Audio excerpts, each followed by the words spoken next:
Hello guys, आज के video में आपका स्वागत है। आज हम एक ऐसी आर्कियोलॉजिकल साइट पर जा रहे हैं जो अभी लोगों के नॉलेज में नहीं है। अननोन पैलेस के रूप में उसको जाना जाता है।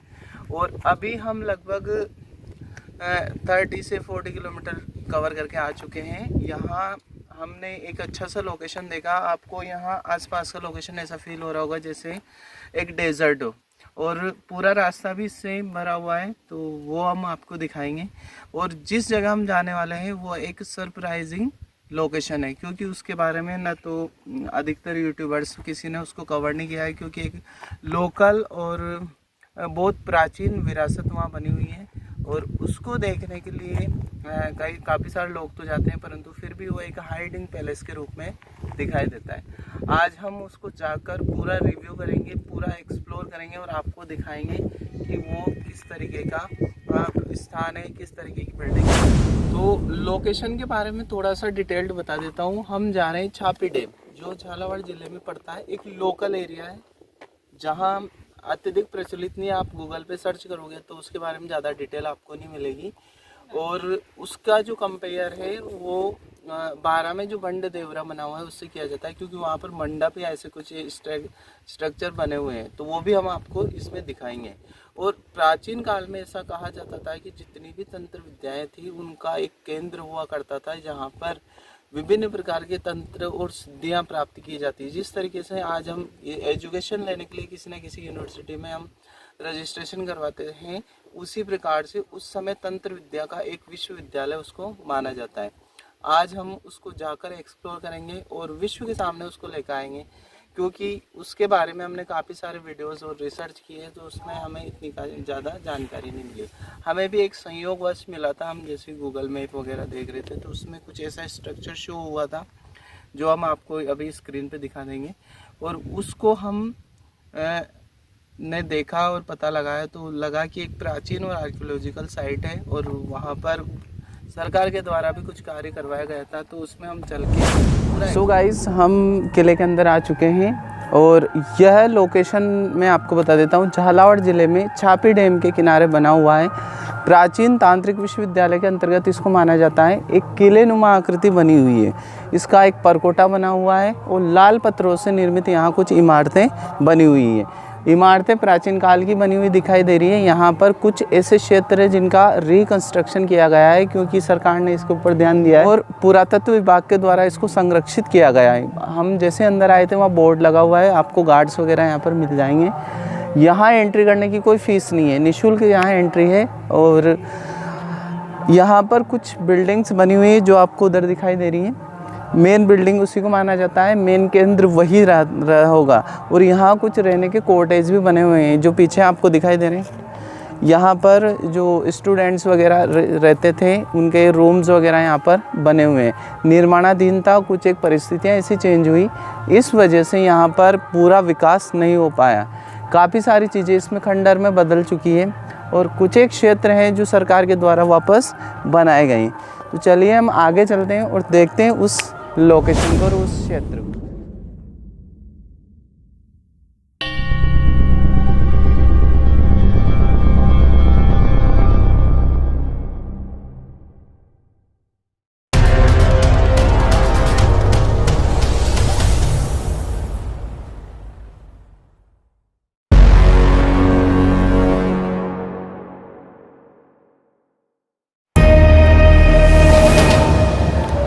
ये भी पत्थर के द्वारा निर्मित है पूरी। ऊपर भी जो रूफ है इसकी पूरी पत्थर से बनी हुई है। यहाँ जो डिज़ाइन है वो हम 12 में जो बंड देवरा जो बनाया गया है उससे इसको कंपेयर कर सकते हैं। मंडप भी बने हुए हैं यहाँ पे बहुत सारे, तो हो सकता है यहाँ पूजा या ऐसा शक्तियों का एक आध्यात्मिक केंद्र रहा होगा। अंदर हम इसके जाके देखेंगे। यहाँ रास्ते में कुछ कांटे वगैरह रखे हुए हैं। तो मैं यहाँ अंदर आ चुका हूँ। पूरा पत्थरों से निर्मित है और ये बलुआ जो लाल पत्थर होता है जिसे हम धौलपुरी पत्थर या ऐसा कुछ मानते हैं, उसी से निर्मित है पूरा। ये सारे ये पिलर्स वगैरह जो हैं इनको भी काट कर उसने बनाए गए। ये एक पूरा हॉल है। यहाँ पर कुछ या तो उनका लिविंग रूम या ऐसा कुछ बरामदा टाइप इसको बनाया गया है। इमारत अभी भी उसी मजबूती के साथ बनी हुई है जैसी पहले बनी हुई थी। और बहुत शांति प्रिय माहौल है, बहुत अच्छी इमारत बनी हुई है।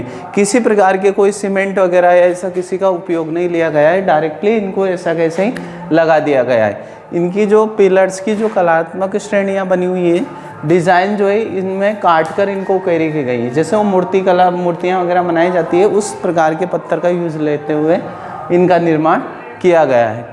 आगे चलते हैं। जो मेन मुख्य बिल्डिंग है उससे पहले एक मंडप आता है, उस मंडप को हम देखते हैं।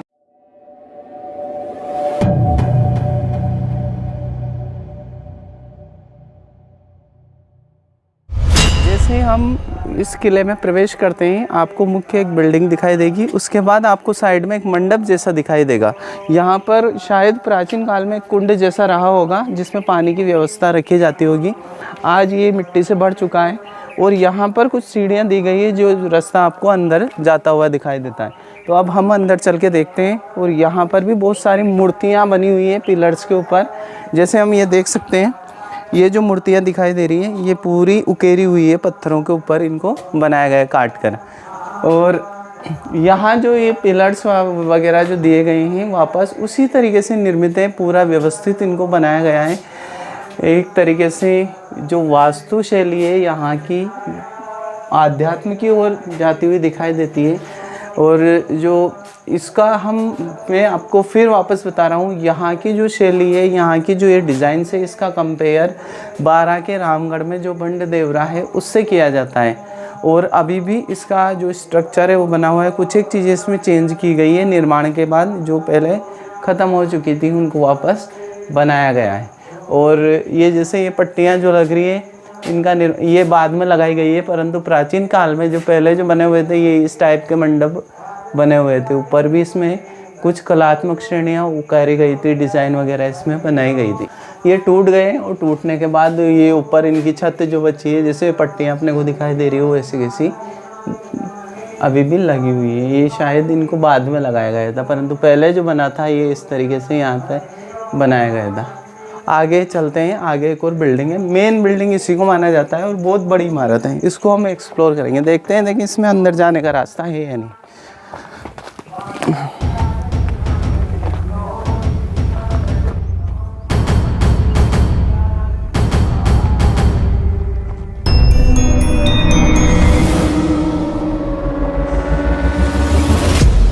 यहाँ पर इस क्षेत्र के बारे में कुछ लिखा हुआ है, जैसे कापी बांध के समीप अवस्थित विशाल 2 मंजिला मठ शैव साधकों की गतिविधियों का केंद्र रहा है। ये उत्तराभिमुख प्रवेश द्वार है। ललाट बिंब पर पशुपत संप्रदाय के प्रमुख शिवाचार्य लकुलिश की प्रतिमा स्थापित की गई। यानी ये शिव संप्रदाय के स्ट्रक्चर हैं और यहाँ पर लकुलिश महाराज जो थे उनकी प्रतिमा लगी हुई है। आगे भी दिया हुआ है, अधिष्ठान पर वेदी बंद की सुंदर रचना, विशाल आयताकार पाषाण खंड मतलब पत्थर के जो टुकड़े हैं उनका उपयोग लिया गया है। और उससे निर्मित इस मठ में कई कक्षें, स्तंभ, लता, पत्रालंकार और कीर्तिमुखों आदि से सुसज्जित है। और दुर्गनुमा परकोटे में स्थित इस मठ में के वामवर्ती भाग में आवासीय भवनों के ध्वंसावशेष में जो अपन को दिखाई दे रहा है ना उत्तर दिशा में, ये इनके रहने के आवास के कमरे हुआ करते थे। जहाँ पर ये जो शैव संप्रदाय के लोग जो थे वो अपनी साधना करने के लिए उन्होंने इस मठ का निर्माण किया था। और उनके निवास स्थल और रहने के जो स्थान हैं वो यहाँ पर पाए जाते हैं। अब हम आगे चलते हैं, इसके अंदर प्रवेश करते हैं और इसको देखते हैं, पूरा एक्सप्लोर करते हैं इस मठ को कि इसके अंदर क्या दिया हुआ है।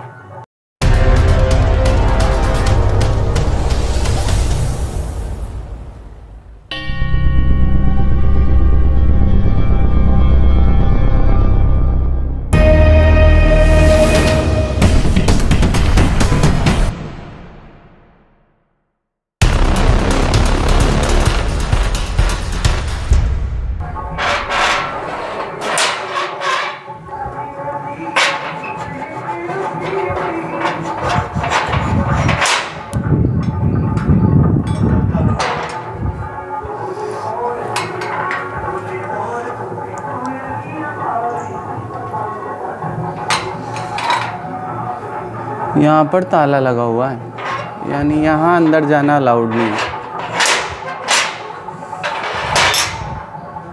यहाँ पर अंदर की ओर ताला लगा हुआ है, इसके अंदर जाना प्रतिबंधित है। शायद इसके अंदर हम जा नहीं सकते, क्योंकि ये शायद किसी न किसी रीज़न की वजह से इसको बंद किया हुआ है। देखो हर एक कमरे के अंदर लाल लाल धागों से वो ब्लॉक किया गया है, इसको बंद किया हुआ है। सारे कमरों में ये सिचुएशन है, ऊपर वाले कमरों में भी ऐसे कैसे किया हुआ है। और हाँ अंदर लेना ये इस पूरी बिल्डिंग 2 मंजिला बिल्डिंग है। और यहाँ जो शैव संप्रदाय के जो मठाधीश वगैरह रहते थे, लवकुलीश जो यहाँ के महंत थे, उनके द्वारा इसका प्रतिमा वगैरह भी बनाया गया है। और अंदर कुछ साधना के कुछ ऐसे दिखाई भी दे रहे हैं हमें। यहाँ ऐसा लगता था कि कुछ महान साधना का केंद्र रहा होगा, और बहुत ज़्यादा इसमें काम किया गया है। इसकी जो उत्कीर्ण कारीगरी है वो बहुत ही अच्छी दिखाई दे रही है। अब इसमें अंदर जाने का हमारे पास और कोई रास्ता नहीं है, क्योंकि अंदर लॉक लगा हुआ है, अंदर हम जा नहीं पाएंगे। और इसके अलावा और कोई जो जगह है हम आपको एक्सप्लोर करके दिखाएंगे कि ये कैसा लगा।